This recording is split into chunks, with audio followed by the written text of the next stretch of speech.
Hello and welcome to the 5th edition of Spotlight on Westminster and the first of 2021. As the government and opposition parties reflect on the beginning of a new year, promotions have been the order of the day for many MPs across the Thames Valley. In Henley, Conservative MP John Howell has been invited by the Prime Minister to become the leader of the British delegation to the Parliamentary Assembly of the Council of Europe.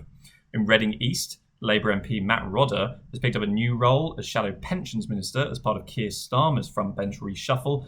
And on the other side of Reading, Conservative MP Alok Sharma will now be focusing full-time on his role as President of the UN COP26 Climate Conference. Some media sources have suggested this is actually a reaction to pressure from the Biden administration, who were looking for a heavy hitter to be in charge. Now, one senior MP who's had a somewhat less enjoyable week is DEFRA Minister Victoria Prentice. She's faced calls to resign her position as a fisheries minister after reportedly admitting that she hadn't read the post-Brexit trade deal because she was busy organising a nativity in her village. Now, unsurprisingly, opposition parties did not react well to this news, although Victoria Prentice has defended her position, saying she read the text as soon as possible, and Downing Street has insisted that Boris Johnson maintains confidence in his minister.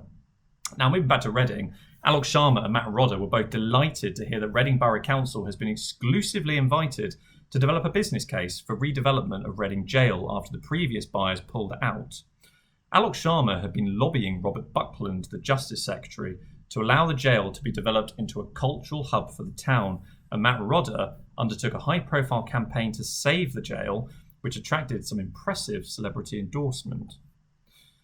On the 30th of January, in a debate in the House of Commons regarding the elections scheduled for May 2021, John Redwood, Conservative MP for Wokingham, and Joy Morrissey, Conservative MP for Beaconsfield, stated the elections must go ahead amidst much media speculation that they could be postponed.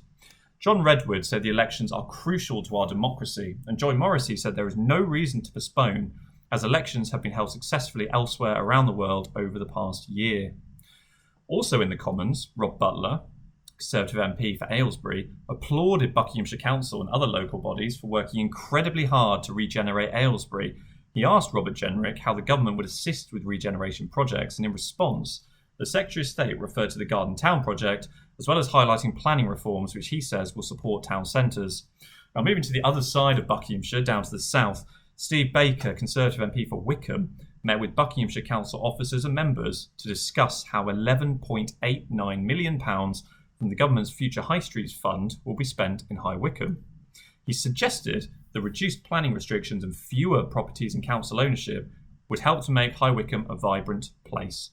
And finally, Layla Moran, MP for Oxford West and Abingdon Lib Dem, wrote a piece for the Oxford Mail on the 15th of January where she said that development of new homes was increasing the risk of flooding in Abingdon. She also drew attention to the Cherwell local plan, which she said will build homes on land that floods regularly, and she suggested that money for the paused Oxford to Cambridge Expressway should be diverted to help deliver improved flood defences.